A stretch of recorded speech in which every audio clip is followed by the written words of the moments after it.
Hello, and welcome to the Jim Hook channel. I thought I'd talk about MI5, Psychosis, and MI5, and voices and delusion, and paranoia and grandiosity. See how we get on. So, the end of December 2024, I was anticipating the arrival of a new neighbor, and I decided, having spent decades too frightened to pursue my music for fear of disturbing people and eviction, that I needed to do it come what may, whether that resulted in homelessness, sleeping rough, police, noise complaints, even prison. I had to do it, and every single one of those things happened.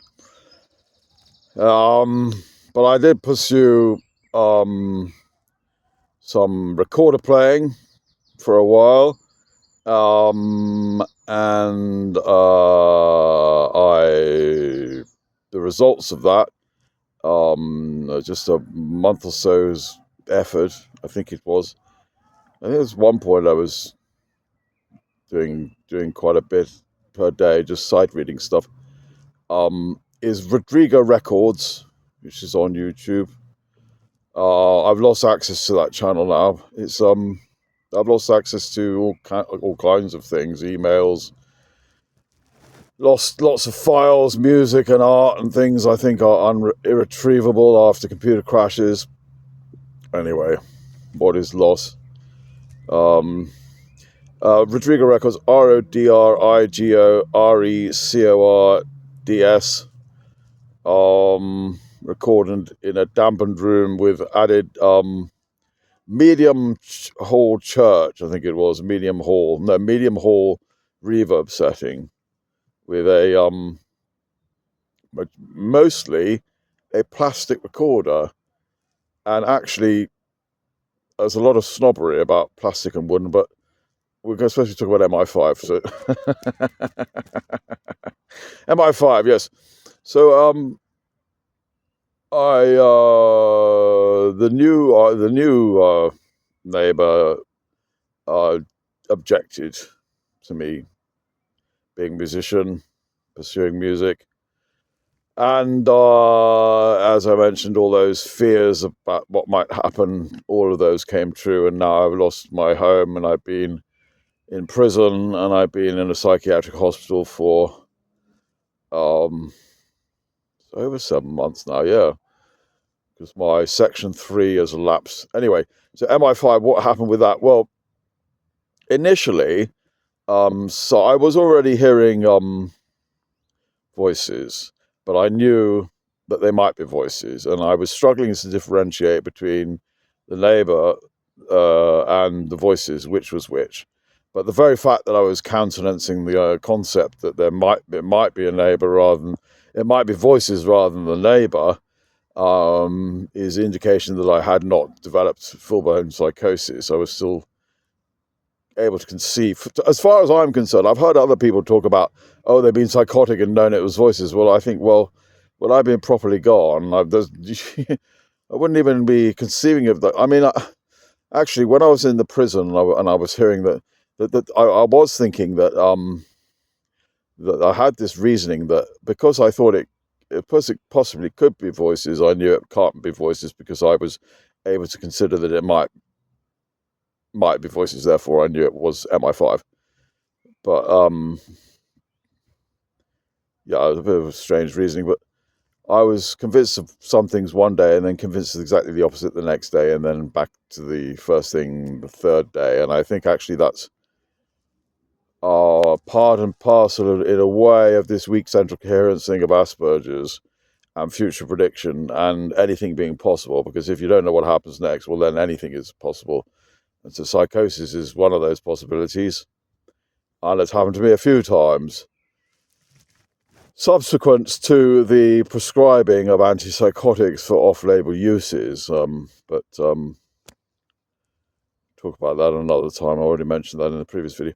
So MI5, well, initially it was struggling to discern, but was it the neighbor or was it voices? And then when I thought it was the neighbor, I came to the conclusion that she was working for undercover police to expose council neglect for adult social care and from council housing, that they had inappropriately housed me, because I'd been terrified to do my music for, the best part of 3 decades.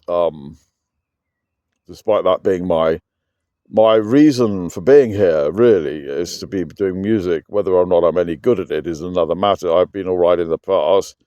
I mean, I've been okay.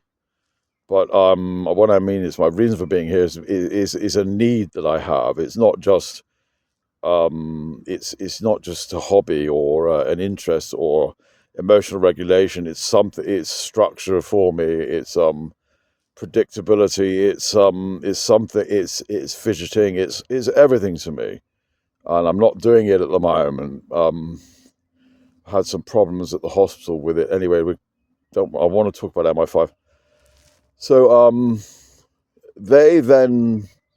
the voices that I thought I thought was the neighbor initially. Then I thought that she was undercover police exposing council neglect, and then I was for some reason I found myself wandering around late at night, and that's when it became MI5. And one of the things that they said to me, MI5 became at some point secret police, and then it was Royal Naval SEALs at one point. My father served with the Royal Navy. That's when they became that they were on my side. Initially, they were against me. So I was paranoid. The course followed paranoia and then developed into grandiosity and mania. Although paranoia in its own way is grandiose, because why are people interested in you? You know. But it was a very negative experience initially before I developed mania, and then MI5 were on my side.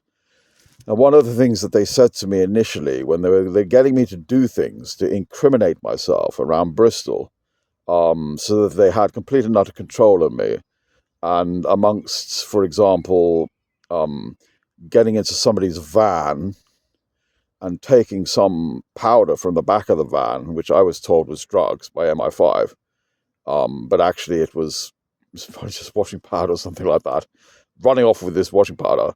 The van driver got out of the driver's seat and came and pulled open the side door of this van and chucked me out. And I had this powder and ran off with it, and then hid it in a bush, I think, in the dark of night. He was, anyway, I won't give too much specifics of locations and things like that. Don't know why yet, but I just feel I shouldn't. I'm in Bristol, you know that, because from the channel, but never mind. Come find me. You might know where I am. I'm paranoid. I have been quite paranoid on this trailer, but that's never mind about that. Yes, MI5. So they were getting me to do all these sort of tasks, these missions, and they were going to take me to the countryside to debrief me. That was the original reason they got me to jump into the van. That's why the purpose of jumping into the van. And then it was stealing this powder and running off with his powder. And then the guy was interested in getting hold of me, and I was told to run back after the van. And the guy couldn't decide whether he was stopping the van to come and see to me or disappearing in the van, getting away as fast as possible. And I think he was really, really angry, but also he was really confused, because he was stopping the van and then coming back towards me. And then I was told to run after the van again. And so they were running back and thinking I was trying to jump back into the van. But that's just one of the more dangerous things that happened. I was also told to break into houses. It didn't happen, but it nearly happened. I was told to do things in public, drop my trousers and do things that you can only do if you're interested in doing them, but I couldn't do them. And I was saying this is ridiculous and stuff. And then I was told to go around this park and look up at all the houses, look at in all the bedroom windows, and just to sort of thoroughly incriminate myself. Um, and one of the things they kept saying to me was, "You have no idea how powerful we are." And initially, that was really, really annoying me, but stressing me out as well. I was like, "Of course, I know how powerful you are. You're telling me to do something, and I've got to do it. You're in my head telling me to do something. I have to do what you're telling me to do. Of course, I know how powerful you are." It was terrifying, but it was also infuriating, because why do they keep repeating it? It was obvious that I had some idea how powerful they were, because they're getting me to do all these kind of crazy things, and I had no choice but to do them. So that's one thing I will say about, I don't know if you call it command hallucinations, whatever it is, but if you're told to do something, there's no choice I had about whether I obey. I had to do what I was told to do, and I had to say what I was told to say. Even when I'm in a prison being punished, MI5 as voices take precedence over everything, absolutely everything, and all kinds of things I did, which are very difficult things to do, unless MI5 are telling you to do them. Later on, you have no idea how powerful we are became we, as in you and you with MI5. We are on your side. We are protecting you. And I have no doubt, because of the hostility, the absolutely deplorable prison system in this country, that I would have died by suicide. Absolutely no doubt I would have died by suicide had I not believed that I had MI5 on my side. Because the conditions were appalling, and the treatment was despicable, and it was punishment, punishment, punishment. It was terrifying. I had no idea how long I'd be there, what was going to happen to me. I was assaulted by a prison officer. And so I think there's something adaptive about psychosis in a way, in so much as, first of all, if you are hearing voices telling you what to do and you don't know how to deal with the situation, that you've reached the end of your limits of your abilities, then there's something. I don't think these things are called mental illness, but in a way, if there's no other option but the mind to escape into delusion of being rescued by MI5 out of a situation, because the situation was just so appalling that the only way to survive it was to become psychotic. And I'm certainly a lot less. I've lost a lot by being on these antipsychotics. I mean, I'm not psychotic anymore, but there's huge costs to these really, really, very, very, very hit and miss drugs that do all kinds of negative things to you. In fact, the so-called negative symptoms, but I'm approaching it from not having had a condition prior to the. I had the antipsychotics before I developed psychosis, but as far as I'm concerned, I don't have any of these so-called negative symptoms, aside from those things that are caused by the drug effects. And they say that the drugs worsen negative symptoms of schizophrenia. These are the things, the A things, the A apathy, the anhedonia, the loss of pleasure, the loss of drive, the avolition, the loss of will. All these negative symptoms, as far as I'm concerned, as far as my experience is, they are of course, but they are drug effects. And the way that the drugs work for the positive symptoms, and these are things that are added, they're not positive things like necessarily, unless it's not committing suicide in prison, but delusions and hallucinations. So how were MI5 talking to me? Well, as it transpired, once I got to prison, it was by remote speaker technology, eventually. Prior to that, it was by virtual speaker technology, as they were communicating with me. And by virtual microphone technology, they were listening to my environment. When I was at boarding school, I was given this cassette player by my parents, and I had a pair of headphones that I plugged into the microphone socket, and I was able to use the headphones as a microphone, a rudimentary microphone. Now, I don't really know a huge deal, but my understanding is, and the understanding that MI5 gave me, was that microphones and headphones and speakers are basically the opposites of one another. Vibrating a membrane, sending a signal down a cable, and then vibrating something the other side, and they're pretty much the opposites of one another.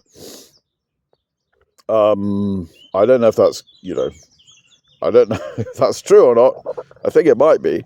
And so the idea of virtual, because I know already that virtual speaker technology exists, and there are clubs in Berlin and Edinburgh and maybe in London, I don't know.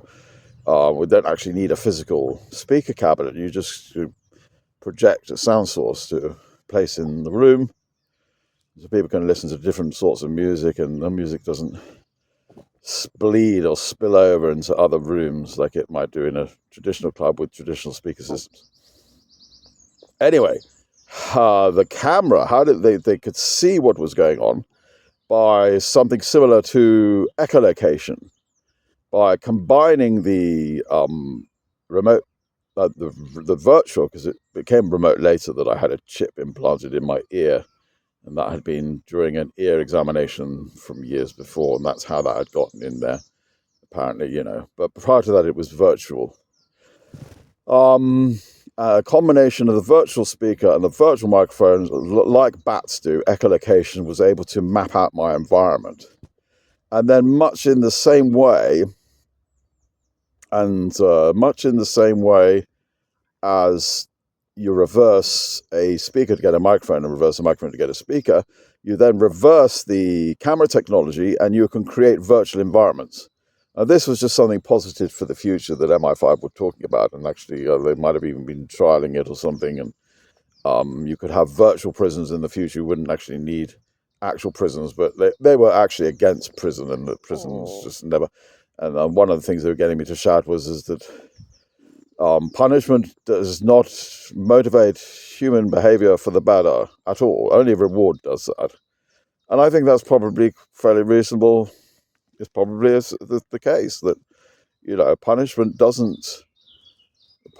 just makes people worse or bitter or traumatized. Its reward is what motivates human behavior for the better. But anyway, back to MI5. So,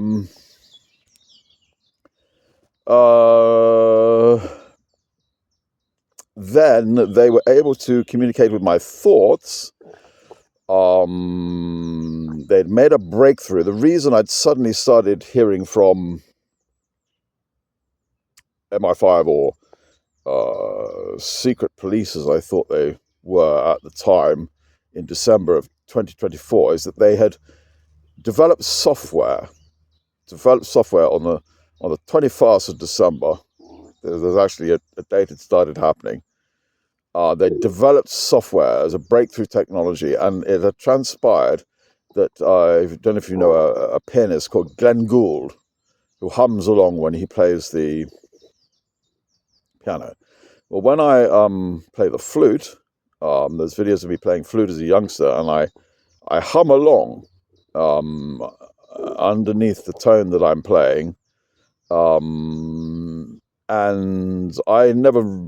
I just kind of did it automatically. I never realized I was doing it. It wasn't like a conscious thing that I did. I just noticed it listening to recordings, and I'm humming along in the background under the flute sound that I'm producing. And MI5 had developed a way of deciphering these hums. And what was posited was that prior to a thought manifesting in the human brain, that the vocal tract makes a shape to phonate the thoughts, the sounds of those thoughts, the micro movements at the back of the tongue and of the vocal tract. Because I hum very, very quietly all the time, apparently was the idea. I don't think that's true at all, but this is what I was told. I hum very, very quietly all the time. I suppose if you're breathing in and out and your vocal tract and micro movements of the tongue and all that, I suppose you could call that a hum. But they developed software to translate this, and they knew my thoughts prior to me knowing my thoughts. And so they were talking to me without and we were having conversations without the need for me to speak, without the need for them to produce sound in my environment. And so that's how that happened. Sorry, I just got a bit distracted because somebody's going past. I've got the earplugs in, so I don't know when people are approaching, because I feel safer that way, even though I'm more vulnerable that way. I mentioned that in the previous video. Anyway, it's not going to be. I was hoping to say more. There's lots and lots of things to tell you about MI5 and all the things that happened to prison. I had prison is another one to do, because it was quite a extraordinary situation, and there was lots more I was thinking I'd be able to cover in a video, but this is already 20 minutes, and it seems like hardly anything has been covered. Anyway, that's a little taste of what it's like to be listening to MI5, I guess. Is it? I don't know. I don't know if it really said much at all, but we'll leave it at that for now, because it's a long video. Take care, all the best, lots of love. Signing out.